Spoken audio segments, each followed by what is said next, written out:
আজকে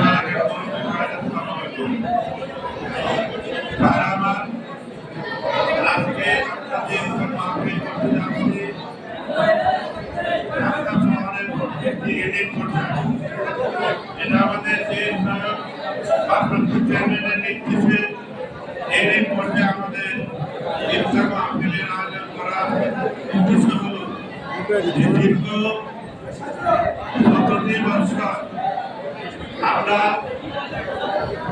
বিভিন্ন এলাকায় ইফতার মাহফিল করতে পারি না। আওয়ামী লীগ শাসকরা, আওয়ামী লীগের সন্ত্রাসী বাহিনীরা আমাদেরকে এলাকায় মামলা হামলা দিয়ে আমাদেরকে বিভিন্ন ইফতার অনুষ্ঠান বিএনপির কার্যক্রম আমরা করতে পারি নাই।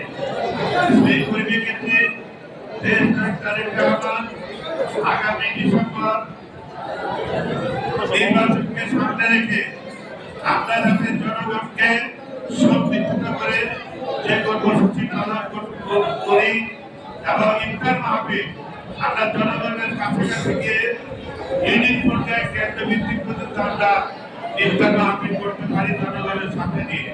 এই জন্যই আমাদের আজকে থাকা 5 আসনে প্রায় 150 ইউনিটের মধ্যে আমরা আমাদের ইফতার মাহফিল শেষ করেছি।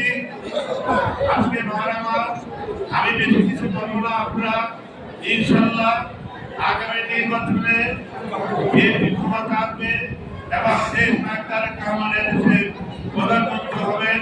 এটাই সবচেয়ে জানা উচিত।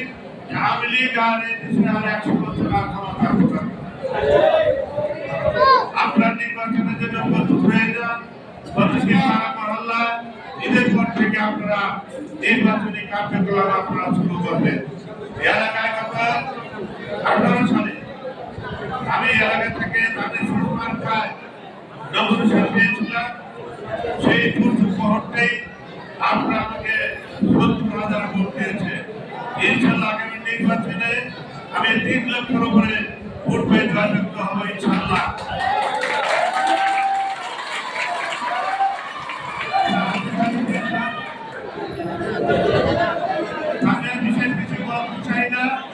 আপনারা সংগঠনকে শক্তিশালী করুন, সবাই ঐক্যবদ্ধভাবে কাজ করবেন এবং যে কোনো ষড়যন্ত্র মোকাবেলা করার জন্য প্রস্তুত থাকবেন।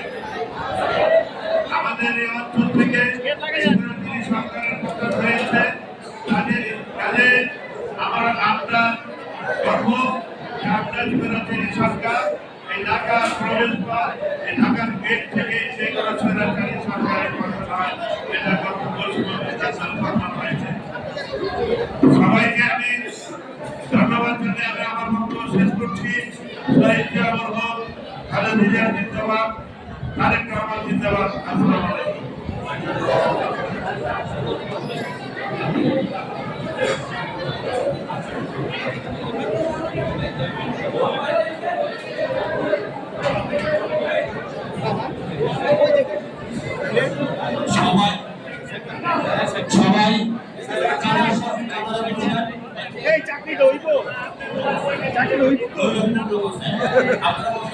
সবাই সারিবদ্ধভাবে বসবেন।